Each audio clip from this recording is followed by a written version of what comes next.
والله جينا احنا لاجل المواطن، وجينا نحمي المواطن ونقيف مع المواطن.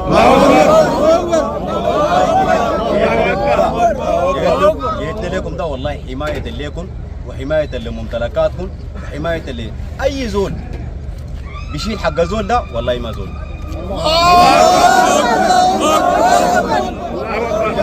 الرجال ديل الأشاوز ديل راكبين الدوشكات ده وحرروا كل المناطق بتاعت البلد، حرروا كل المناطق بتاعت البلد. احنا عندنا قضية وعندنا هدف معين وعندنا غاية معين وحنصل لقضيتنا وحنصل لهدفنا، لكن هدفنا ما سرقة، هدفنا ما نهب، هدفنا ما حق المواطن، هدفنا اننا نحمي المواطن. اي مواطن عنده اي مظلمة، اي زول شال حقك والله مهما كان ومهما يكون والله احنا ما في زول اكبر مننا الا الله سبحانه وتعالى،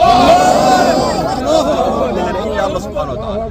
احنا جينا لقيناكم ناس مرتبين، ناس منظمين، ناس واعين، ناس مثقفين، ناس واقفين مع الجاهزيه والداعمين للقضيه.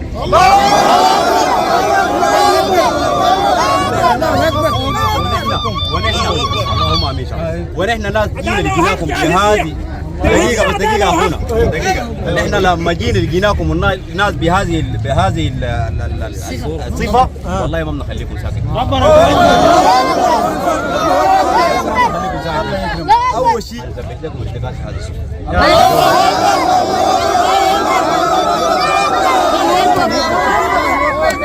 سألتم قلتوا الآلية اللي بيبلغوا بيه كيف؟ أنا قلت لكم اتكاس هنا في أي بلاغ تقولوا هنا كثير بيجيبوا لكم في النص ده يسلموا لكم